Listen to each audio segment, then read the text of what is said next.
이해하기 전에 비난하지 마라. 그가 내게 날카로운 말을 던졌을 때 나는 망설임 없이 마음을 닫아버렸다. 하지만 지금 돌아보면 나는 그날 그의 고통을 이해하려는 노력조차 하지 않았다. 부처님은 말씀하셨습니다. 남의 허물을 보기 전에 먼저 자신의 마음이 어지럽지는 않은지 살펴보아라. 나의 비난은 그를 향한 것이 아니었다. 그저 내 안에 있는 두려움과 불안이 그를 통해 드러났을 뿐이었다. 그는 그날 말이 없었고 얼굴에는 피로가 짙게 깔려 있었다. 그러나 나는 그의 침묵을 무관심으로 해석했고 스스로 상처 입기를 자초했다. 말은 곧 화살과 같아 한 번 쏘면 다시 돌아오지 않는다. 부처님의 이 말씀처럼 내 말은 이미 그를 멀리 떠나게 만들고 말았다. 그가 그렇게 행동할 수밖에 없었던 수많은 이유들을 나는 생각하지 않았다. 왜냐하면 나 자신조차 내 감정에 휘둘리고 있었기 때문이다. 나는 이해받지 못했다고 느꼈고, 그래서 먼저 이해하려는 마음을 내려놓았다. 하지만 그 순간부터 우리는 같은 길을 걸을 수 없게 되었다. 부처님은 깨우쳐 주신다. 타인의 고통을 꿰뚫어 보는 눈이 없으면 말은 독이 된다. 관계는 말로 이어지는 것이 아니라 마음과 마음의 공간에서 피어난다. 나는 그 공간을 기다려주지 않았다.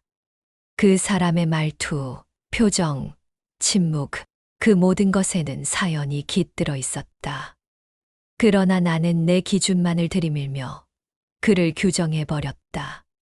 하루가 지나고 나는 문득 깨달았다.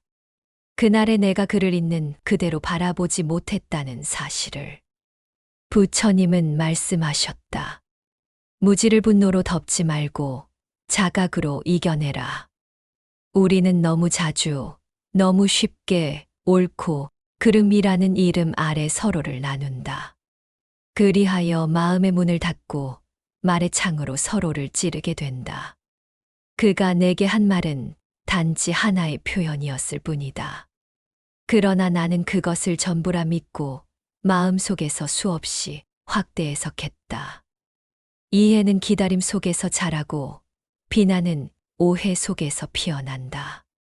나는 그날 기다림이 아닌 판단을 택했다. 부처님은 일러주신다. 귀로 듣지 말고 마음으로 들어라. 그래야 진심을 알아차릴 수 있다. 그의 말이 마음에 들지 않았던 건 어쩌면 내 자존심이 상했기 때문일지도 모른다. 그러나 자존심은 이해와 연민이 자라날 토양이 되지 못한다. 만약 내가 잠시 침묵하고 그 사람의 입장이 되어 바라보았다면 그날은 비난이 아닌 공감으로 기억되었을 것이다. 자신의 고통을 알아차리는 이는 타인의 고통도 헤아릴 수 있다. 부처님의 말씀처럼 나는 아직 내 마음조차 충분히 이해하지 못했던 것이다. 오늘 나는 다시 마음을 다잡는다. 이해하려는 사람이 되기로. 말하기 전에 바라보고 들어주기로. 시간이 지나 그 사람의 이야기를 들을 기회가 생겼다.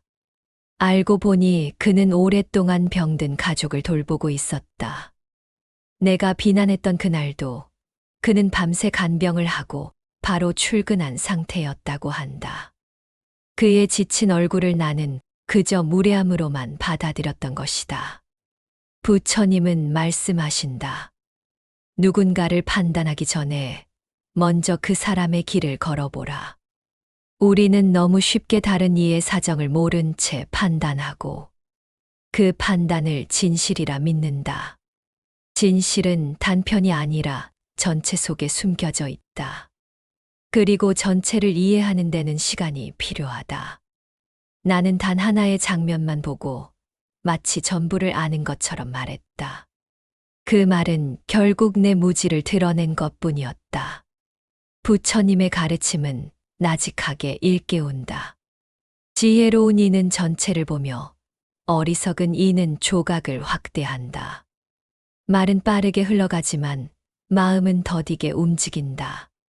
그래서 이해는 늘 말보다 느리게 도착한다. 그 느림을 견디지 못하고 우리는 자주 말로 앞질러 상처를 남긴다. 그리고 그 말은 다시는 회수되지 않는다. 그날의 나는 왜 그랬는지를 묻지 않았다. 단지 그랬다는 사실만으로 그의 전부를 규정했다. 부처님은 말씀하셨다. 비난은 어둠에 불과하고 이해는 등불이다. 이제야 그 말이 마음에 닿는다. 나는 그에게 등불이 아닌 그림자를 드리웠던 것이다. 서로를 있는 그대로 바라보기 위해서는 자기 마음에 일렁이는 감정을 먼저 잠재워야 한다. 나는 내 감정에만 몰두했기에 그의 마음이 보이지 않았다. 나의 시선은 나 자신에게만 머물러 있었던 것이다. 자기 마음의 바람조차 다스리지 못한 자는 다른 일을 온전히 볼 수 없다. 부처님은 그렇게 가르치셨다. 지금 돌이켜보면 내가 가장 두려웠던 것은 상대의 진심이 아니라 내 마음이 틀릴지도 모른다는 사실이었다. 인정하고 싶지 않았기에 그를 비난함으로써 내 불안을 숨겼다. 그리고 그것을 정당함이라 착각했다. 부처님의 말씀은 나의 착각을 꿰뚫는다. 오름에 집착하면 연민은 사라진다. 마음속 연민이 사라질 때 관계는 갈라지고 말은 날카로워진다. 나는 점점 혼자가 되었고 혼자일수록 더 많이 남을 탓하게 되었다. 이해는 내가 먼저 마음을 비울 때 시작된다. 그리고 그 빈 마음이야말로 공감의 자리를 마련해 준다. 부처님은 일렀다. 자기 중심의 생각은 고통을 낳고 타인을 위한 마음은 자비를 낳는다. 자비는 특별한 것이 아니다. 단지 판단을 멈추고 묻는 데서 시작된다. 그는 왜 그랬을까? 라고 묻는 순간 비난은 자연스럽게 사라지기 시작한다. 나는 이제야 알 것 같다. 내가 판단하기 급했던 이유는 마음이 불안정했기 때문이라는 것을. 마음이 고요할수록 우리는 더 깊이 이해할 수 있다. 그리고 그 고요함은 늘 침묵 속에서 피어난다. 부처님은 이렇게 말씀하신다. 고요한 마음은 연못과 같아 세상의 모든 것을 비춘다. 나의 거친 말은 결국 나의 거친 마음을 드러낸 것이다. 말은 거울이다. 그 사람의 것이 아니라 내 안의 것이. 오늘 나는 스스로를 다짐한다. 이해하기 전에는 어떤 말도 하지 않겠다고. 비난하기 전에 먼저 상대의 마음을 상상해 보겠다고. 그것이 부처님께서 말씀하신 참된 자비의 시작이기 때문이다. 나는 이제야 마음의 거리를 깨닫는다. 우리는 서로 너무 가까워서 오히려 제대로 보지 못했던 것이다. 가까울수록 오해는 쉽게 생기고, 가까울수록 그 오해는 더 깊은 상처를 남긴다. 부처님은 말씀하신다. 가까운 사이일수록 더 조심히 말하라. 그것이 사랑의 표현이다. 그를 사랑한다고 믿었지만 나는 사랑이라는 이름으로 그를 가두고 있었던 것 같다. 내가 옳다는 믿음이 커질수록 그가 왜 그렇게 느꼈는지를 들을 틈은 줄어들었다. 결국 우리는 서로를 이해하지 못한 채 침묵만 남겼다. 그 침묵은 더 이상 평화가 아니었다. 침묵이 늘 지혜는 아니다. 때론 도피이기도 하다. 부처님은 그렇게 경계하셨다. 나는 말하지 않았다. 그도 말하지 않았다. 그리고 우리는 더 멀어졌다. 서로를 이해하기에 필요한 것은 정답이 아니라 단지 솔직한 한마디였다. 내가 왜 그런지 알고 싶어. 나는 묻지 않았고, 그래서 그는 말하지 않았다. 그 침묵의 공백이 결국 모든 것을 무너뜨렸다. 부처님은 일러주신다. 진심으로 들으려는 자 앞에서 마음은 스스로 열리기 마련이다. 듣지 않는 자 앞에서는 누구도 진실을 꺼낼 수 없다. 내가 먼저 닫힌 문이었다는 걸 이제야 알게 된다. 내가 변명이라 여겼던 말들은 그의 입장에서는 마지막 용기였을지도 모른다. 그가 한 말이 불편했던 건 내 안의 불편한 진실을 건드렸기 때문이었다. 그래서 나는 방어했고 결국 비난했다. 부처님의 가르침은 날카롭다.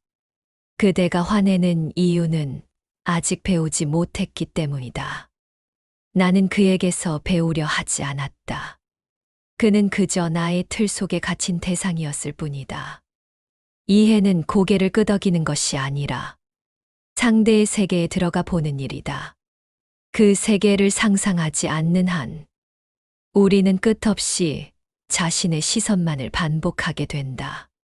그리고 그 반복 속에서 관계는 점점 메말라간다. 서로가 서로에게 벽이 되어간다. 부처님은 말씀하셨다. 마음에 담지 못한 말은 돌처럼 마음을 눌러 무겁게 만든다. 나는 그에게 쏟아내기만 했고 그가 담고 있는 것에는 관심이 없었다.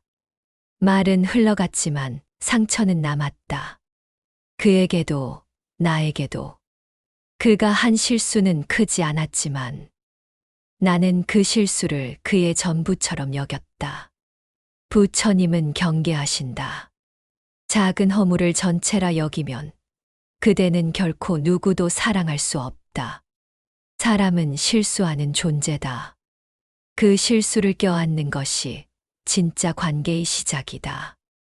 나는 완벽을 바랐고 그 기대는 결국 나 자신에게도 칼이 되었다.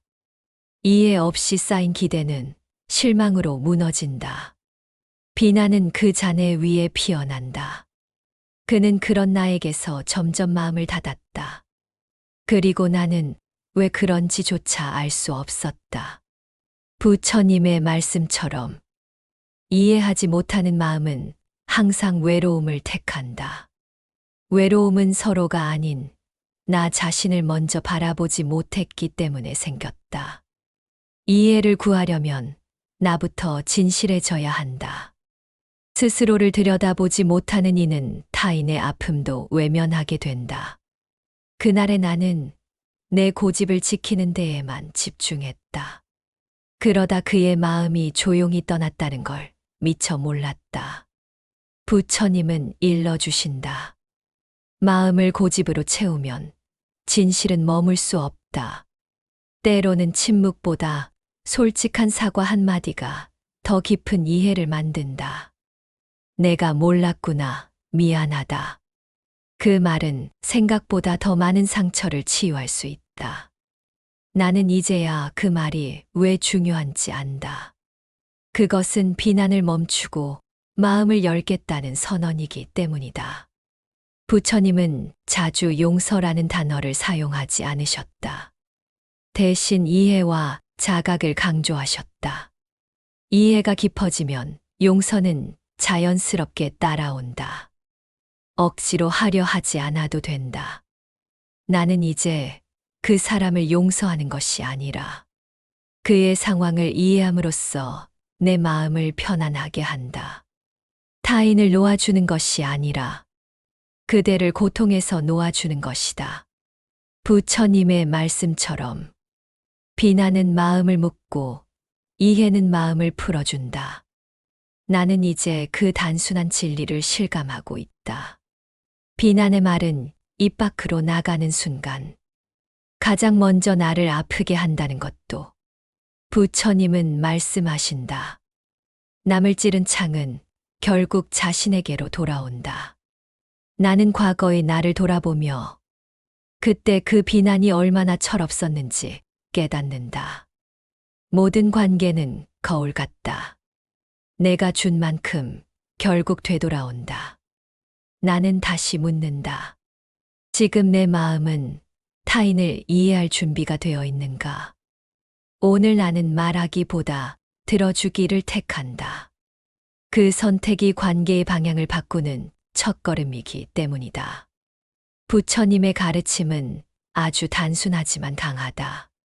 비난은 고통을 낳고 이해는 자유를 낳는다. 나는 더 이상 사람을 규정하지 않기로 했다. 이해는 끊임없이 새롭게 바라보는 태도이기 때문이다. 그리고 그 끝에서야 알게 되었다. 진정으로 누군가를 이해한다는 것은 나 자신을 더 깊이 이해하게 되는 일이라는 것을. 나는 내가 말한 그 짧은 한마디가 누군가의 마음에 얼마나 오래 남을 수 있는지, 얼마나 무겁게 박힐 수 있는지를 이제서야 알게 되었다. 그날 내가 내뱉은 비난은 그의 행동을 바꾼 것도, 나를 위로한 것도 아니었다. 오히려 그것은 우리 사이의 다정함이 지나가던 문을 닫아버린 것이었다. 부처님은 말씀하신다. 말은 바람 같지만 그 바람은 이따금 마음이라는 호수를 오래도록 흔들어 놓는다. 나는 왜 그렇게 급하게 결론을 내려야만 했는가? 왜 그렇게 단정적으로 마음을 닫아버렸는가를 오늘이 되어서야 묻게 된다. 그리고 그 질문은 결국 내게로 돌아온다.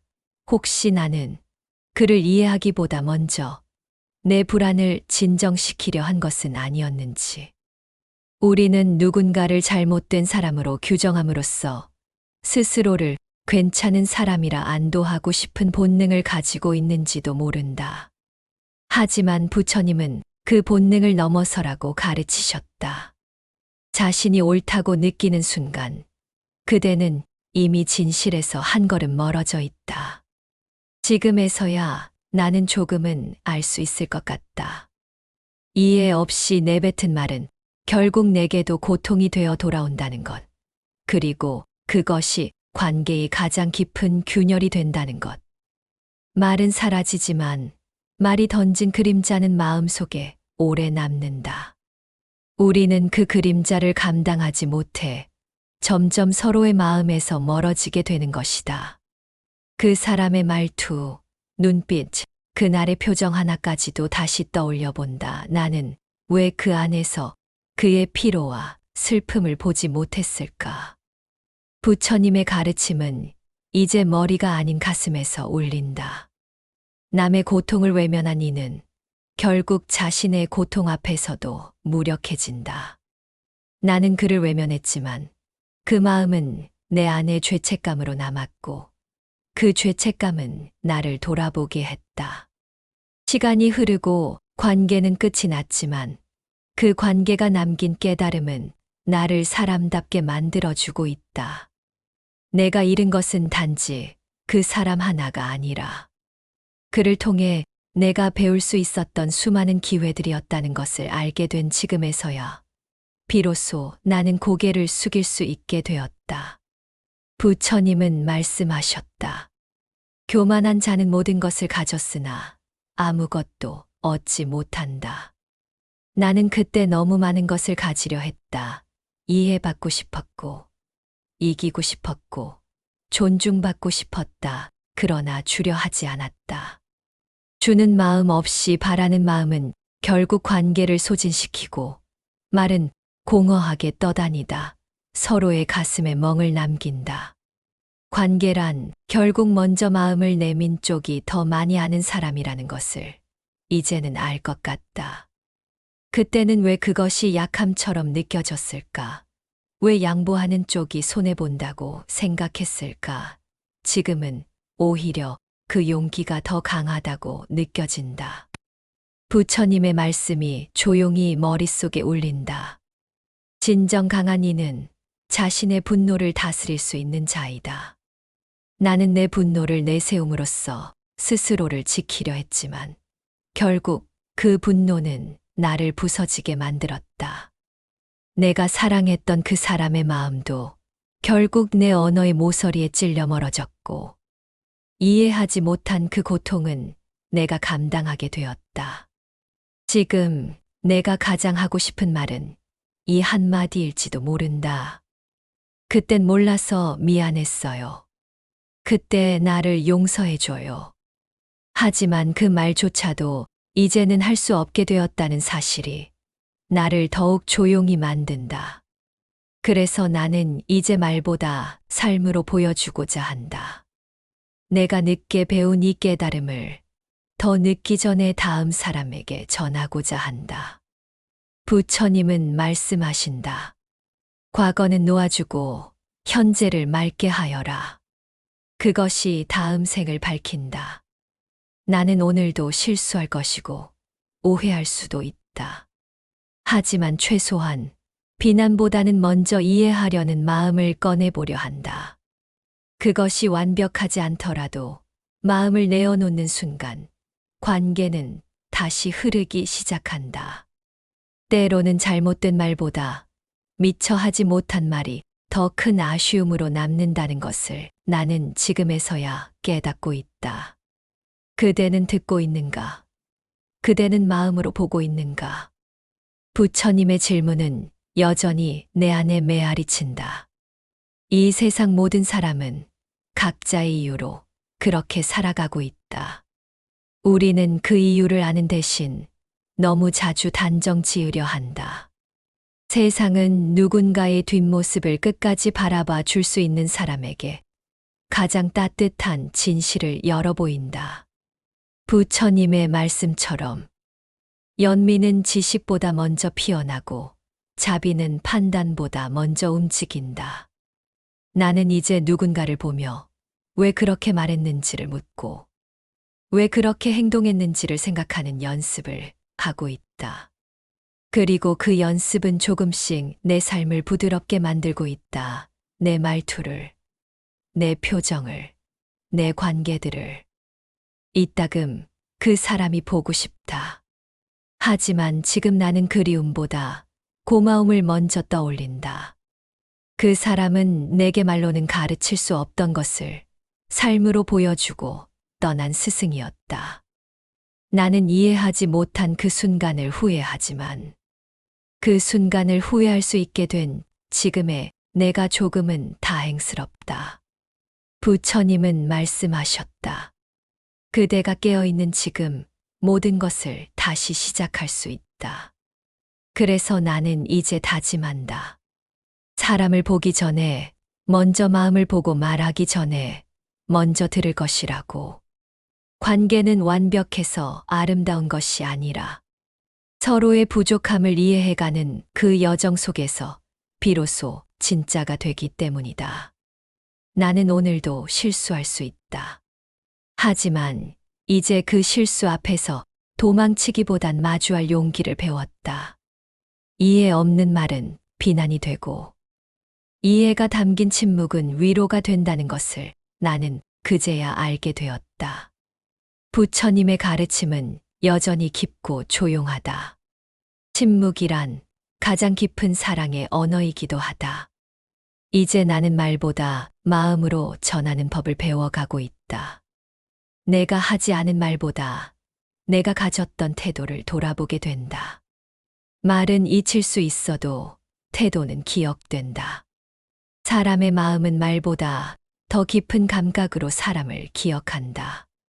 그래서 나는 오늘도 내 태도를 살핀다. 그것이 내가 누군가를 대하는 가장 큰 언어이기 때문이다. 이해 없이 비난하지 말라는 말은 누군가를 위한 말이기 이전에 바로 나 자신을 지키기 위한 말이었다.